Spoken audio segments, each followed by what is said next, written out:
Romanos capítulo 10, a partir do versículo 8.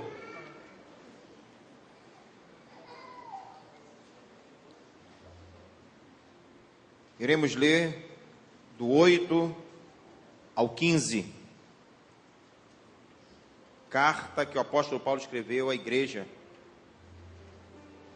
que estava lá em Roma. Carta aos Romanos 10, a partir do 8, amém?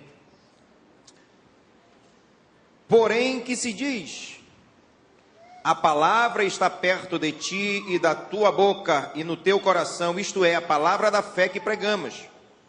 Se com tua boca confessares Jesus Cristo como Senhor, e em teu coração creres que Deus o ressuscitou dentre os mortos, serás salvo. Porque com o coração se crê para a justiça e com a boca se confessa a respeito da salvação. Porquanto a Escritura diz: todo aquele que nele crê não será confundido. Pois não há distinção entre judeu e grego, uma vez que o mesmo é Senhor de todos, rico para com todos os que invocam. Porque todo aquele que invocar o nome do Senhor será salvo.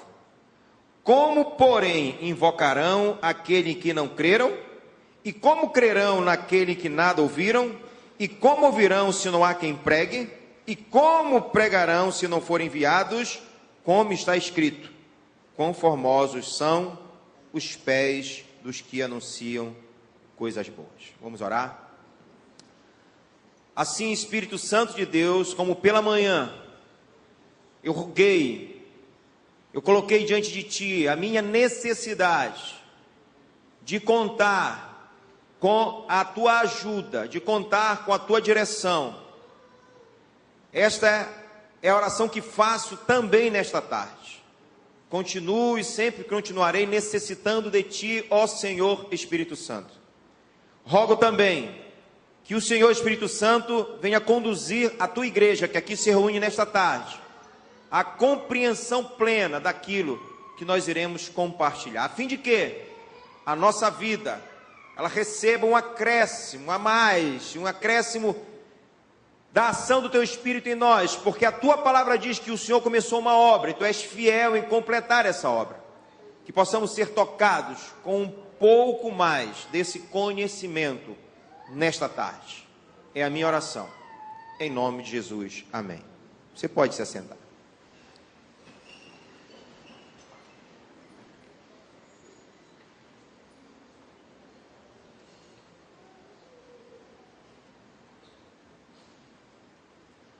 Eu conversei bastante com a minha esposa a respeito dessa ministração de hoje.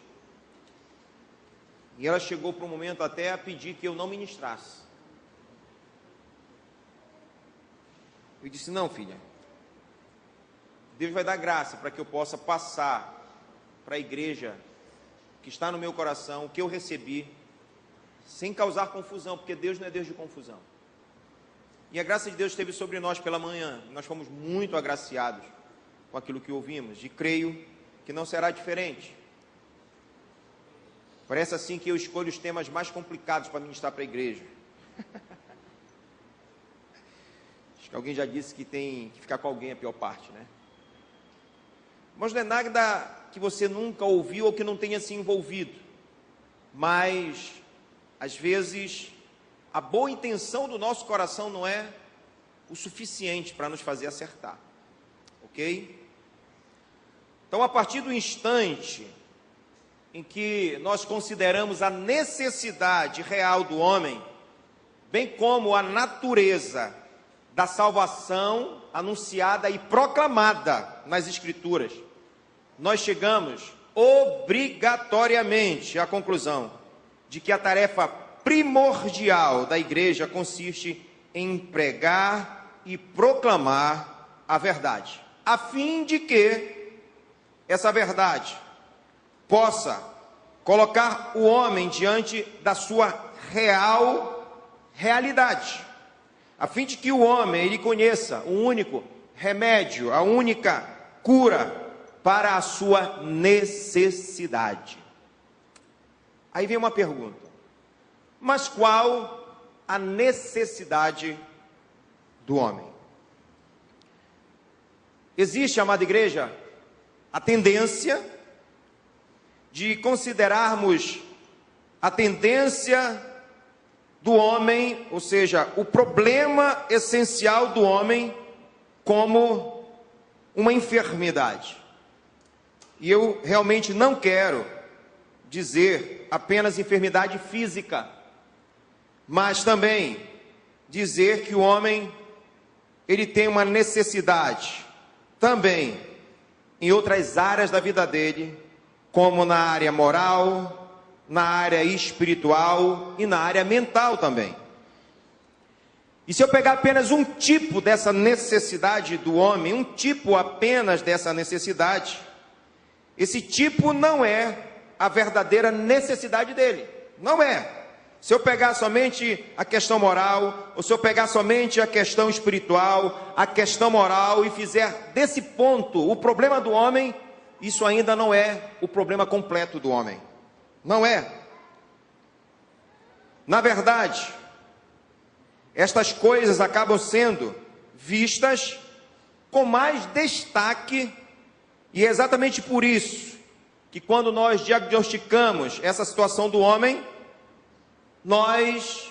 muitas pessoas chegam à conclusão de que o homem ele está doente, de que ele é infeliz, de que ele é vítima das circunstâncias. Então, essa necessidade primária, ela precisa ser logo resolvida. O homem precisa ser livre disso.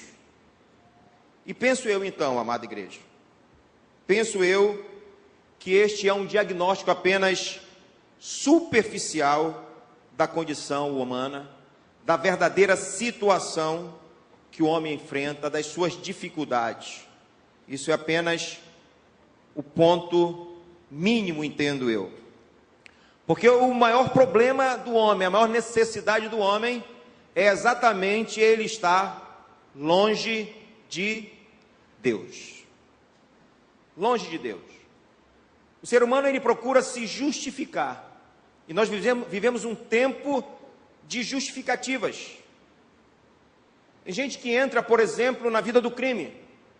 E ele, por conta da sua necessidade, ele se justifica dizendo que entrou nessa vida do crime para manter a sua casa. Eu tinha uma necessidade e eu tive que entrar na vida do crime. Outros estão em busca da felicidade e de repente ele se justifica que porque como ele não encontrou a felicidade no casamento, ele então se torna infiel e ele tenta buscar essa felicidade lá fora e ele se justifica para isso. E esse não é o problema principal do homem. O problema do homem entrar na vida do crime não é o problema principal, não é a sua principal necessidade. Tudo isso acontece porque o homem ele está longe de Deus. Então a principal necessidade do homem é retornar para a presença de Deus. O homem está longe de Deus. E quando o homem está longe de Deus, tudo que ele faz, querido, não dará bons resultados. Não tem como. Não tem como. A Bíblia diz que o homem, ele está morto espiritualmente. Ele está morto para a vida de Deus.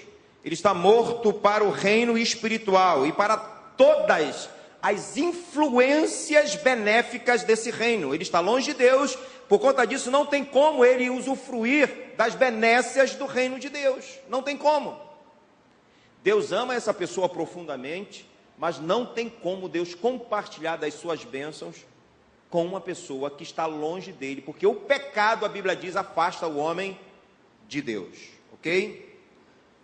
Também nós somos ensinados, através da palavra de Deus, que o homem está cego, ou seja, ele está morto e ele também está cego. A Bíblia diz assim: mas o nosso evangelho ainda está encoberto, isso disse Paulo lá em 2 Coríntios, capítulo 4, versículo 3 e 4, e para os que se perdem, que está encoberto. Para esses que estão se perdendo, este evangelho está encoberto, nos quais o Deus deste século tem cegado o entendimento desses incrédulos, dessas pessoas. Ou ainda, como Paulo expõe lá em Efésios 4,18, ele diz assim: o problema dos homens é que eles estão obscurecidos de entendimento, alheios à vida de Deus, por causa do pecado que neles reside. Então o homem está morto, o homem longe de Deus está morto, o homem longe de Deus está cego. Outro termo bíblico usado para descrever essa condição do homem é a palavra trevas. Então ele está morto, ele está cego, ele está em trevas. Lá em João capítulo 3, versículo 19 diz: o julgamento é este, que a luz veio ao mundo, e os homens amaram mais as trevas do que a luz, porque as suas obras eram más. E em João nós encontramos a mesma ideia, só que mais desenvolvida. Escrevendo aos crentes, João diz assim: as trevas vão se dissipando e a verdadeira luz já brilha. O apóstolo Paulo lançou mão da mesma ideia também em Efésios capítulo 5. Ele diz assim: pois outrora éreis trevas, porém agora sois luz do Senhor. Então ele está falando que durante um tempo existiam pessoas que agora eram igreja, mas que estavam em trevas, que foram arrancados da treva para a luz. Enquanto o homem, ele está longe de Deus, ele está em trevas. Então ele está morto, ele está também cego e ele está em trevas. Então essas são as palavras que expressam o diagnóstico bíblico sobre o problema essencial do homem. Todas as outras coisas, como infelicidade, como miséria, enfermidade física e todas as demais coisas que tanto nos atormentam e nos atribulam, são resultados e consequências do pecado original e da queda de Adão. Esses males, amada igreja, não constituem o principal problema do homem, são apenas consequências, são apenas manifestações, ou, digamos assim, sintomas dessa enfermidade primária. É mais ou menos como que se alguém procurasse um médico com uma dor nessa região, e ele vai lá, o médico não procura fazer no exame e dá um medicamento, vá para casa, vai passar, mas ele não procurou saber o real problema daquela dor, a enfermidade que está provocando aquela dor. Então qualquer tipo de infelicidade, necessidade do homem, ela precisa na verdade de trazer essa luz sobre nós, que é consequência do afastamento do homem de Deus por conta do pecado. Até aqui, tudo que eu estou falando, você já ouviu com certeza, amém? E aonde é que está a problemática da ministração de hoje, pastor, que o senhor falou? Que vai trazer um complicador, que eu preciso ser bem esclarecido. Vamos chegar lá. Eu certa vez ministrei no acampamento para adolescente. Eu cheguei lá, pastor Bruno e pastora Renata, que atualmente são vocês, os líderes dos adolescentes, e eu cheguei com um cavalete e 2 pneus, e coloquei atrás de mim. Eles já ficaram me olhando. O que significa isso? Eu ministrei, terminei. Quando eu terminei, eles ficaram curiosos porque aquilo estava ali e eu não falei nada a respeito daquilo. O que significa isso? Eu disse nada, era só para vocês prestarem atenção para mim. Eu fiquei bem atrás de mim. Eles ficaram olhando. Porque adolescente, né, é disperso, né? Então eu quero gerar um pouquinho de curiosidade. Eu vou chegar nessa questão aí. Não te afoba, tá bom? Não é nada assustador, mas nós precisamos ser orientados, porque existem coisas que são, parece que insignificantes, parece até corretas, mas que estão nos tirando do princípio do Evangelho, ok? Sendo esse, então, o quadro, amada igreja, da necessidade do homem, não é surpreendente que nos voltemos para a narrativa bíblica sobre o tema salvação. Porque nós descobrimos que se essa é a necessidade do homem, reconhecer que ele é pecador, que ele está longe de Deus, então a palavra de salvação, ela precisa ser anunciada por nós todos os dias para aquelas pessoas que estão longe de Deus e por conta disso sofrendo as consequências desse afastamento de Deus. Então há uma expressão necessária da parte da igreja, ela precisa se expressar para mostrar para as pessoas de que elas são responsáveis por terem enviado Jesus para a cruz, porque a cruz, ela parece poética quando nós hoje olhamos um filme nos nossos dias, não é? Os cinemas lotam. Mel Gibson, ele produziu um filme que foi recordista de bilheteria, as pessoas vão lá até choram. Mas elas precisam entender de que Jesus passou por tudo aquilo, não para ser reconhecido como divisor da história, mas para que ele fosse reconhecido como o único que pode trazer o homem de volta para o relacionamento com Deus, porque o homem está perdido. A principal necessidade do homem é reconhecer que ele é pecador.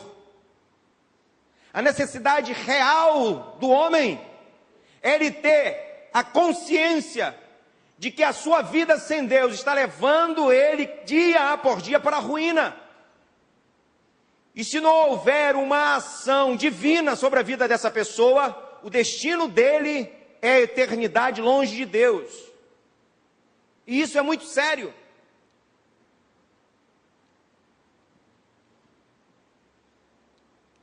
Em 1 Timóteo 2,4, diz assim: é a vontade de Deus que todos os homens sejam salvos e cheguem ao conhecimento da verdade. Na EFAL, existem muitas atividades, e aí eu quero fazer aqui um breve anúncio sobre a EFAL, que a partir de amanhã, as matrículas e rematrículas já estarão sendo feitas para a EFAL, ok? Então, alunos novos, você que já está cursando, então faça a sua rematrícula, aluno novo, então procure se matricular.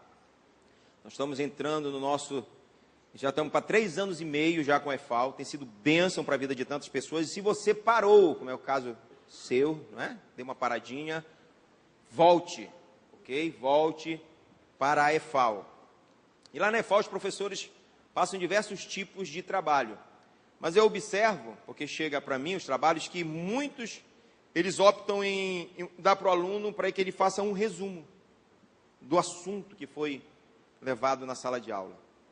Então aqui uma atividade, se fosse da EFAL, esse texto aqui de 1 Timóteo 2,4, eu diria, faça um resumo, bem resumido, resumo do resumo do resumo desse versículo aqui.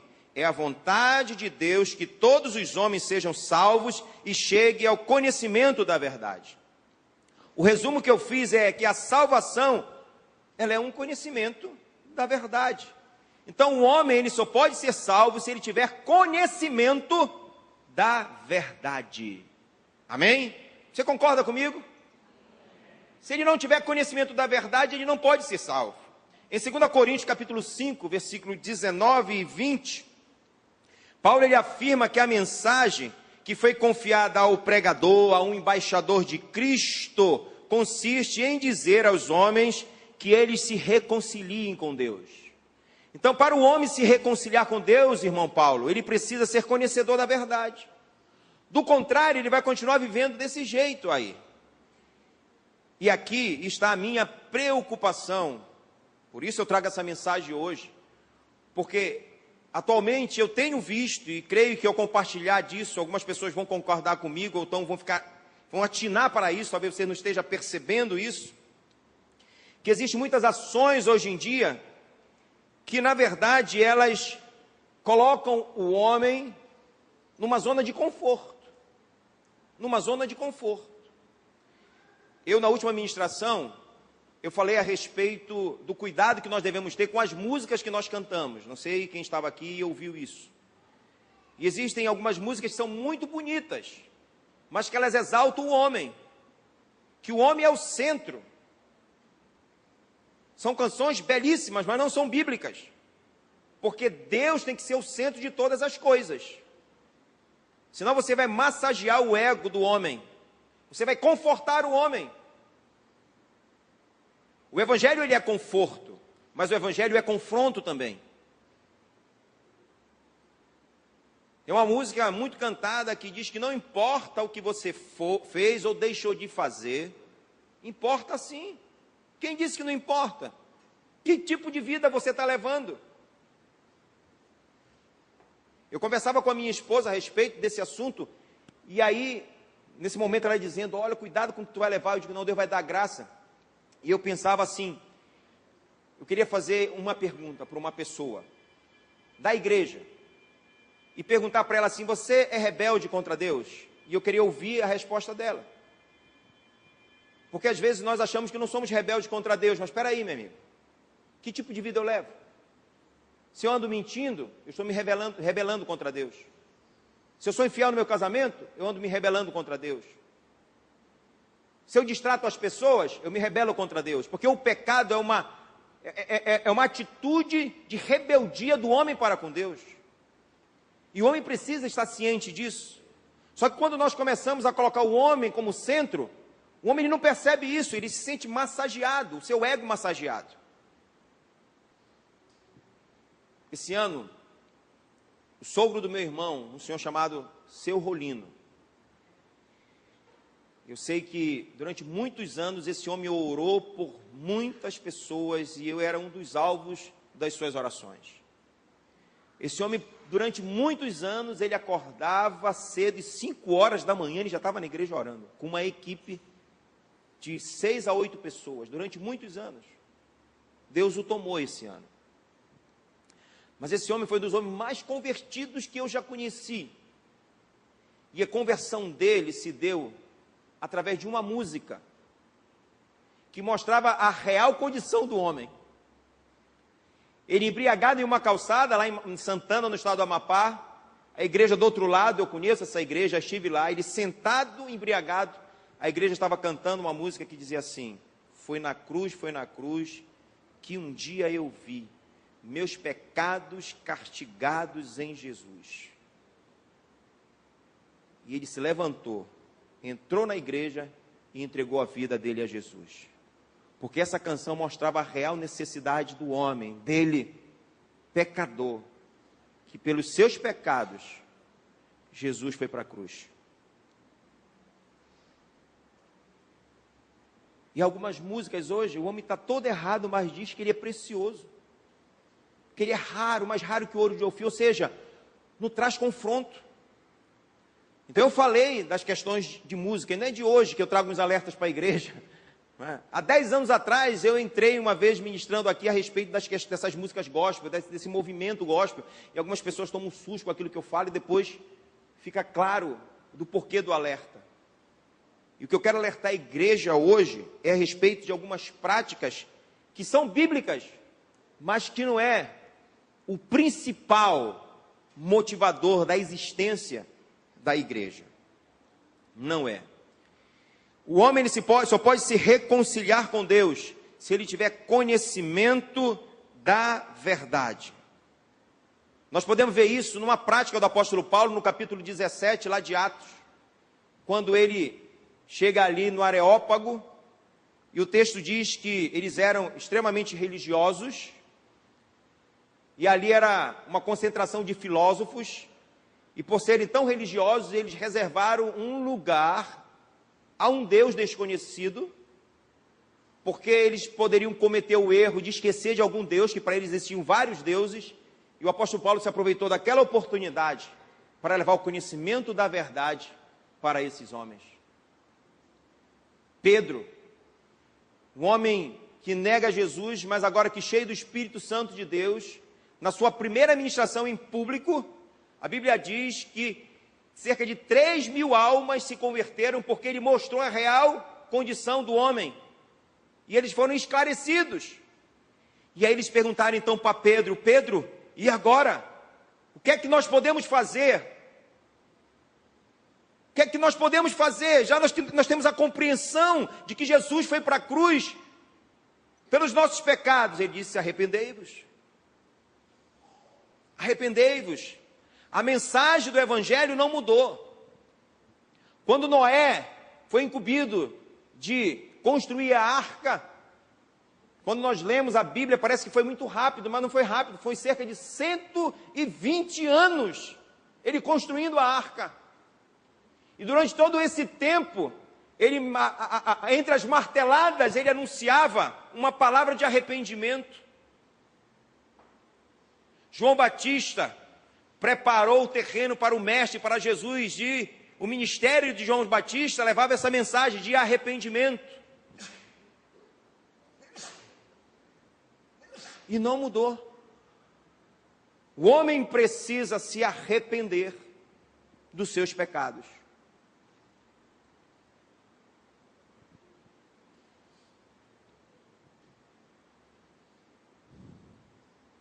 A salvação, ela dissipa a ignorância. E quando eu falo de ignorância aqui, não estou falando da pessoa que não tem instrução. É do desconhecimento das coisas de Deus. Porque Paulo, quando esclareceu esses filósofos, eles eram pessoas entendidas, conheciam das ciências da sua época, mas eram totalmente ignorantes em relação às coisas de Deus. As pessoas precisam serem esclarecidas a respeito das coisas de Deus. Paulo, ele fala a respeito de pregar todo o conselho de Deus. E Pedro, ele expõe esta ideia também semelhante ao dizer que os crentes foram chamados das trevas para a sua maravilhosa luz. Um dia era nós que estávamos lá, nas trevas, mortos. Nós fomos esclarecidos e hoje estamos na luz, para aqueles que estão na luz. Você que já entregou a sua vida a Jesus, você um dia estava nas trevas, um dia você estava morto, um dia você estava cego, como um dia eu estive. Mas quando o Senhor nos transportou das trevas para a luz, Ele automaticamente, isso faz parte do Evangelho, nos deu uma missão. A missão da reconciliação, de levar uma mensagem de esclarecimento para o homem, de que ele é pecador, de que ele precisa se arrepender. E só a igreja tem a solução para o homem que está perdido. Se nós somos a igreja, se nós temos a solução, mas se nós nos calamos, muitas pessoas estão indo para o inferno porque nós não temos cumprido a nossa principal tarefa, a nossa principal missão. Ora, estas expressões bíblicas, e todas elas aqui, todas essas expressões, me parece que indica, na verdade, que a igreja tem como primazia, como prioridade, anunciar o Evangelho. E se esta é a maior necessidade do homem, se a necessidade do homem é essa, isso é crucial, é algo, na verdade, que está procedendo por conta dessa ignorância, dessa falta de esclarecimento, essa rebeldia é consequência de tudo isso, amado. Nós precisamos, então, anunciar o Evangelho de uma forma correta. E aqui eu quero deixar uma observação, porque coisas pequenas estão tirando o foco principal da igreja. Na minha conversa com a minha esposa também, eu disse: filha, eu não vou demorar nessa ministração. Outras vezes eu já tinha dito isso para ela, mas pastor, fala muito, eu acabei. Mas de manhã eu não demorei, eu não quero demorar, mas eu quero que você saia daqui entendendo isso. Como surgiu no meu coração essa ministração? Eu estava ouvindo a rádio e uma igreja estava divulgando uma missão que eles tinham realizado. E quando essa pessoa estava falando, eu estava me vendo também, porque eu já tinha procedido dessa forma. E perguntaram para uma pessoa, ela estava sendo entrevistada: como você se sentiu fazendo essa missão? Uma escola bíblica dominical, ela foi lá oferecer um curso. Aquela história que nós aprendemos, tem que ensinar a pescar e não dar o peixe. E ela disse assim: eu fiquei com uma paz. Eu não tenho nem palavras. Olha, uma paz entrou no meu coração, mas era uma paz. Eu quero crer de que ela fez a missão completa. Eu quero crer. Quando ela falava, eu me via, porque eu já fiz missões, não foi uma não, várias vezes incompletas, irmão Paulo. E aí, isso entra até na questão do diaconal que eu vou falar. Certa vez eu vi uma mulher na minha lixeira, e eu chamei essa mulher e quis saber um pouco da sua vida. E eu disse, eu vou lhe ajudar. E eu fiquei ajudando essa mulher durante algum tempo. E fazia parte da minha ajuda dar a ela cestas básicas. Mas, querido, você acredita que eu não confrontei essa mulher? Não é errado a igreja fazer a parte social. Não é errado, não, é bíblico. É bíblico. Mas as coisas são tão organizadas, porque a Bíblia, ela nos ensina tudo. A Bíblia diz assim, que primeiros os domésticos da fé. Não é isso? Primeiros de casa. E às vezes nós estamos nos esquecendo desse detalhe. Existem pessoas necessitadas dentro do nosso arraial. E nós não procuramos saber. Então nós já estamos errando. Às vezes nós estamos preocupados e já fazemos várias campanhas aqui, nós queremos construir uma casa, vamos fazer evangelismo não sei aonde, aí vai uma casa, ou legal, faz a casa, mas a pessoa não é esclarecida de que a sua situação ali é consequência do seu afastamento de Deus. Ela não é confrontada com a verdade do Evangelho. É oferecido a ela uma parte do Evangelho, a parte do cuidado, isso faz parte. Quando nós lemos Atos capítulo 6, é interessante. Eu não estou dizendo aqui que eu, como pastor, não devo me envolver com isso, não é isso que eu estou dizendo. Mas às vezes nós estamos fazendo só uma coisa e esquecendo da outra. Chegaram com os apóstolos e falaram assim, nós estamos enfrentando um problema aqui na igreja. A igreja estava indo bem. Diz que a igreja estava crescendo e caía na graça do povo. Mas tinha problema mesmo assim, problemas internos inclusive. E chegaram com os apóstolos, olha, é o seguinte, as nossas esposas, os helênicos chegavam, nossas esposas, elas não estão sendo bem assistidas, porque está tendo prioridade com o pessoal que é judeu aqui. E aí, os apóstolos falaram, peraí, vamos orar, vamos escolher pessoas cheias do Espírito Santo, para que eles tomem conta dessa parte social, porque não é bom que nós nos afastemos da pregação e do ensino do Evangelho. Ou seja, nós não podemos desviar o nosso foco daquilo que é principal, que é anunciar a verdade do Evangelho. E a verdade do Evangelho, sem mostrar a condição do homem, sem mostrar que o homem é pecador, sem mostrar que o homem precisa se arrepender, sem mostrar que o homem foi responsável em enviar Jesus para a cruz, esse não é um evangelho pleno, não é um evangelho completo. Eu penso que às vezes nos falta mais ousadia, e a ousadia já está em nós. E aí eu não estou dizendo aqui para você ser rude, ser grosso com o seu amigo, com o seu familiar, não é isso.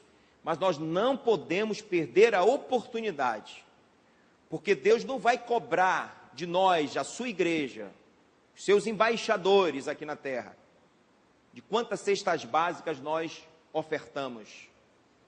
Deus vai cobrar de nós, se nós deixamos de falar a verdade, anunciar o evangelho para as pessoas. Isso às vezes tem roubado um pouco o foco da igreja. Vira e mexe, nós acompanhamos isso aqui mesmo, não é? Aqui tem muito disso. E aí eu fico pensando, oferece, constrói a casa, dá a geladeira, dá a cesta básica.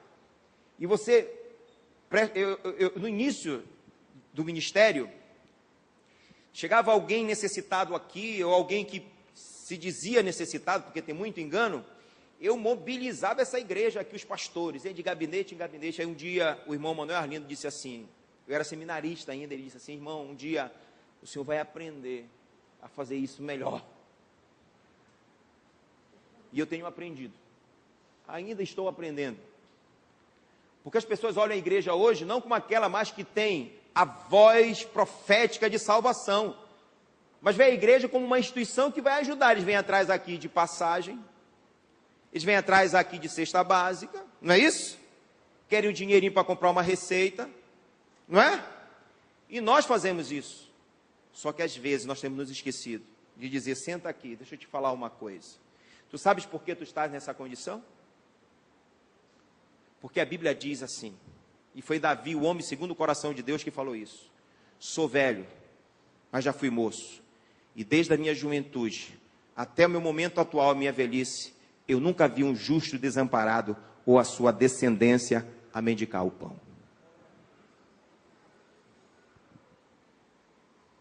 As pessoas têm que sentar e ser esclarecida do porquê que Jesus morreu na cruz, do porquê a igreja existe. Não é simplesmente para dar cesta básica, não é simplesmente para dar dinheiro de ônibus, mas elas têm que ser confrontadas com a verdade do Evangelho. Do contrário, nós seremos cobrados por isso. Cheio de boas ações, de boas intenções, mas com o Evangelho de uma perna só. As boas obras fazem parte, mas elas não podem tirar o foco principal da igreja, que é anunciar o Evangelho de arrependimento. Você entende isso, igreja?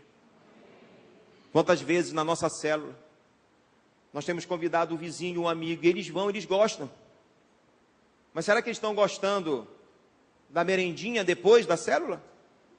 Será que eles têm sido esclarecidos através da verdade do Evangelho, de que eles precisam se arrepender dos seus pecados? Peça a graça do Espírito Santo de Deus que já habita em você, para que Ele te dê sabedoria e ousadia no falar. Mas não prive essa pessoa de ouvir a verdade. Não prive a pessoa de ouvir a verdade, porque só o conhecimento dessa verdade pode gerar salvação na vida dessa pessoa. Deus legou a nós, a sua igreja, essa missão. E eu queria que você ficasse de pé para lermos alguns textos para finalizarmos essa palavra. Não saia daqui dizendo que pastor não tem que fazer a parte social. Deve.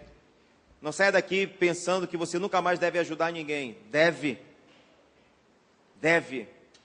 Mas se você fizer a sua parte assistencial e não falar do evangelho pleno, do porquê o homem está passando por tudo isso, Deus irá nos cobrar. Porque a última missão que Deus deixou para a igreja foi: ide por todo mundo e pregai o evangelho.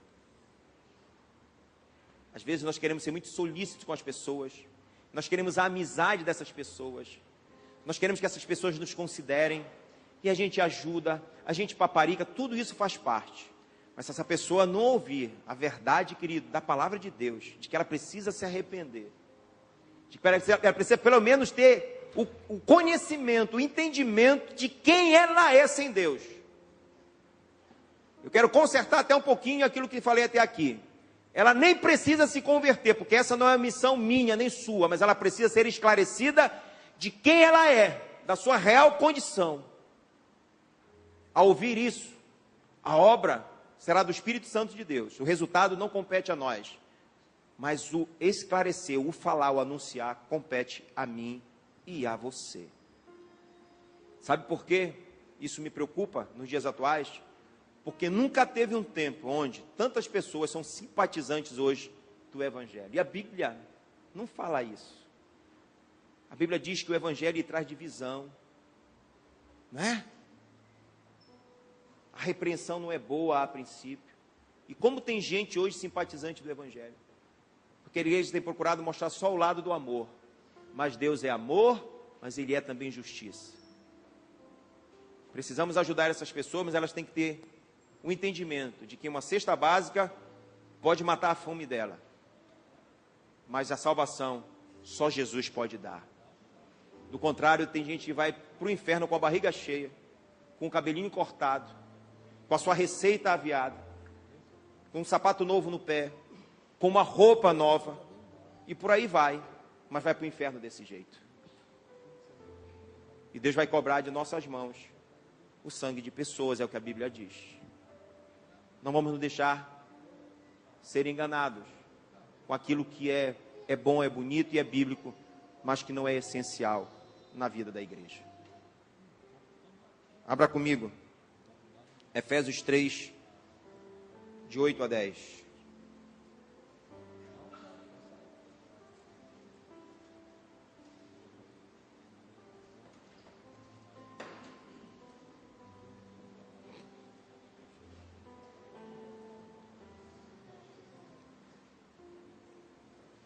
Paulo disse assim: a mim, o menor de todos os santos, me foi dada esta graça de pregar aos gentios o evangelho das insondáveis riquezas de Cristo e manifestar qual seja a dispensação do mistério, desde os séculos oculto em Deus, que criou todas as coisas, para que pela igreja, você é a igreja, eu sou a igreja, a multiforme sabedoria de Deus se torne conhecida agora dos principados e potestades nos lugares celestiais. 1 Pedro 4 fala a respeito disso também. Cada um conforme o dom que recebeu, como bons dispenseiros da multiforme graça de Deus. Temos uma missão, e a principal dela é anunciar o evangelho. Eu falei missão no singular, porque essa missão, ela inclui as boas obras. Mas as boas obras, elas não são as primícias, a essência da missão da igreja. Amém? Você entendeu isso? Ficou claro para você? Jesus certa vez confrontou algumas pessoas dizendo: olha, vocês estão dando as ofertas, mas vocês não estão honrando pai e mãe. Façam uma coisa, mas façam a outra. Ajudem. É missão nossa. Faz parte. Mas não se esqueça de dizer que Cristo não veio para dar cesta básica, não morreu para isso. Inclusive, Jesus alertou uma multidão. Ele multiplicou pães e peixes. E as pessoas estavam seguindo Jesus. Um dia ele parou, olhou para a multidão e disse: vocês estão me seguindo porque eu estou suprindo a necessidade de vocês com alimento. Mas a minha missão principal não é essa. E a Bíblia diz que eles foram embora. Apenas os discípulos ficaram. Jesus olhou para eles e falaram assim: vocês não querem ir embora também? E Pedro, cheio do Espírito Santo, disse assim: para onde nós iremos, se só tu tens a palavra de vida eterna? Essa é a palavra que gera vida eterna.